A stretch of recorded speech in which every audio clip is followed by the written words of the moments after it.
Bonjour les amis, j'espère que vous êtes en forme. Avant de commencer, regarde ma nouvelle coupe. Dis-moi ce que tu en penses dans les commentaires. Est-ce que ça me va bien ou est-ce que c'est éclaté au sol? Enfin bref. Aujourd'hui, c'est la première vidéo d'une série de 4 épisodes où on va parler du sucre. Dans cette vidéo, je vais t'expliquer ou te réexpliquer plutôt ce que c'est que le sucre. Je vais te présenter ses différentes formes et ses dénominations les plus courantes. On va aussi parler rapidement des moyens de contrôle de la glycémie, qui est la concentration en sucre dans le sang grâce à l'insuline. À la fin de cette vidéo, tu vas être capable de différencier les bons sucres des mauvais sucres grâce à des outils efficaces utilisés par les professionnels de santé. Est-ce que tu es prêt? C'est parti!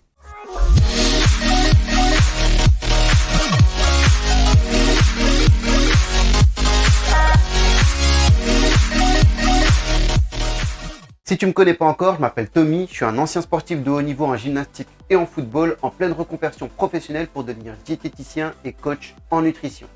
Sur cette chaîne, je te partage tout ce que j'apprends dans ma formation et bien plus encore. Donc si ça t'intéresse, n'hésite pas à t'abonner, je publie au minimum une vidéo par semaine. On associe généralement le sucre au goût sucré. Le sucre de table, le miel, le sirop d'érable, le sirop d'agave, la cassonade, etc. Mais il en existe plein d'autres qui ont le même effet sur l'organisme et auxquels on ne pense pas toujours. Les sucres font partie de la famille des glucides et les glucides sont des substrats énergétiques comme les protéines et les lipides. Dans la famille des glucides, on a les glucides simples ou les sucres simples et les glucides complexes ou les sucres complexes. Les glucides simples comprennent le glucose, le fructose et le galactose qui peuvent s'assembler pour former le saccharose qui est le sucre de table, le lactose que l'on retrouve dans le lait et le maltose. Ce sont les plus petits éléments de la famille des glucides. Ils sont composés d'une ou deux molécules. Ce sont eux qui sont responsables de la saveur sucrée. On dit qu'ils sont simples parce que ce sont des petites molécules et qu'ils sont digérés, assimilés et disponibles pour nos cellules rapidement après l'ingestion des aliments. C'est globalement ceux qu'on appelait les sucres rapides à l'époque. Les glucides complexes sont constitués d'une longue chaîne de sucres, parfois très complexes. On peut prendre par exemple l'amidon qui est présent notamment dans les pommes de terre, le pain, les pâtes et les céréales en général. Ils n'ont pas de goût sucré et sont absorbés plus lentement que les glucides simples. On dit qu'ils sont complexes parce que ce sont des grosses molécules et qu'ils sont digérés et assimilés lentement jusqu'à obtenir que des petites molécules de glucose que nos cellules pourront utiliser longtemps après avoir mangé. C'est globalement ceux qu'on appelait les sucres lents dans le passé. Si je te fais une prise de sang à n'importe quel moment de la journée, la concentration en glucose dans ton sang, qu'on appelle la glycémie, sera toujours d'environ 0,8 g par litre de sang. Le contrôle de la glycémie est orchestré par le pancréas qui produit une hormone très importante pour le métabolisme. C'est l'insuline.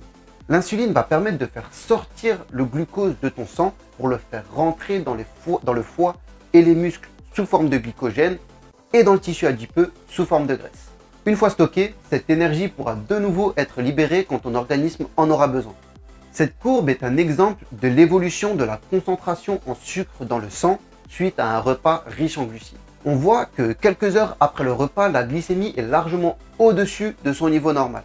On dit qu'on est en hyperglycémie. En hyperglycémie, le pancréas sécrète beaucoup d'insuline pour faire redescendre au plus vite la glycémie jusqu'à son niveau normal d'environ 0,8 g par litre. On remarque ici qu'après un grand pic en hyperglycémie, avant de retrouver un niveau normal, on passe par une période en hypoglycémie, c'est-à-dire que la glycémie est sous sa valeur moyenne.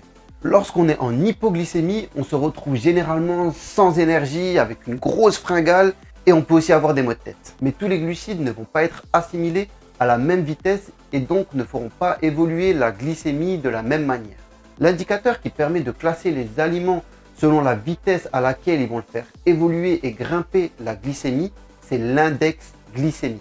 Plus un aliment a un index glycémique élevé, plus l'hyperglycémie après ingestion sera élevée et plus la réponse du pancréas en termes de sécrétion d'insuline sera importante. Au contraire, plus un aliment a un index glycémique bas, plus l'hyperglycémie après ingestion sera faible et plus on va éviter d'être en hypoglycémie avant le retour à la normale.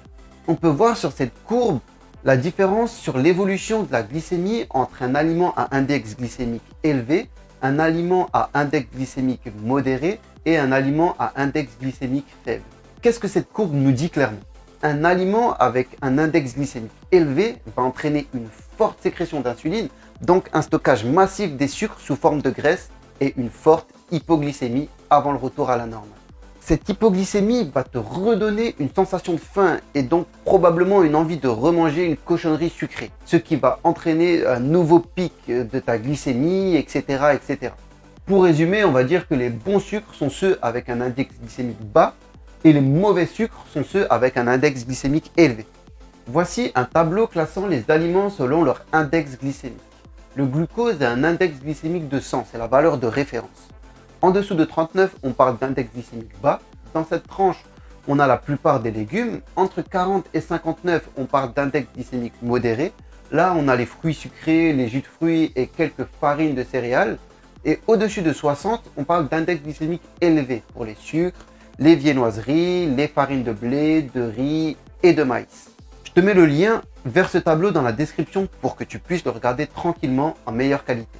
Mais l'index glycémique a ses limites. Aujourd'hui, les experts parlent plutôt de charge glycémique. La charge glycémique est un concept assez nouveau en nutrition. Elle prend en compte à la fois l'index glycémique de chaque aliment, mais aussi la portion ingérée, donc la quantité de glucides dans cette portion. Un aliment avec un index glycémique élevé mais consommé en petite quantité aura une charge glycémique basse et sera donc neutre pour la glycémie. Par exemple, même si un melon possède un index glycémique relativement élevé, de 72, sa charge glycémique pour une portion normale de 150 grammes qui contient 7,4 grammes de glucides n'est que de 5,3 qui est une charge glycémique basse. La charge glycémique est considérée comme basse quand elle est inférieure ou égale à 10, modérée quand elle est comprise entre 11 et 19 et élevée quand elle est supérieure à 20. Ce petit tableau de la charge glycémique de quelques aliments permet ainsi une mesure plus réaliste du pouvoir glycémiant de nos repas. Je te mets également un lien vers ce tableau en description pour que tu puisses y jeter un œil tranquillement. Pour conclure, on peut dire que les sucres à consommer avec extrême modération sont ceux avec un index glycémique élevé et une charge glycémique élevée. Plus ton bol alimentaire sera important et varié, plus l'index glycémique de ton plat va diminuer. Donc évite les prises isolées de sucre simple, surtout quand tu es à jeun au petit déjeuner par exemple. La présence de fibres va ralentir la vitesse de digestion de ton repas, ce qui va aplatir la courbe d'augmentation de ta glycémie. Les aliments liquides ou mixés sont digérés plus rapidement. Par exemple, un fruit mixé aura un index glycémique plus élevé que le même fruit mangé entier. J'espère que cette vidéo t'a plu et que tu as appris de nouvelles choses. Si tu as des questions, n'hésite pas à me les poser en commentaire, j'y répondrai avec grand plaisir. Merci pour le petit pouce bleu vers le haut qui me donne la force et je te dis à très vite pour l'épisode numéro 2 où je vais t'apprendre à identifier les sucres cachés présents dans les aliments qu'on soupçonne vraiment pas. Je te dis à bientôt, ciao!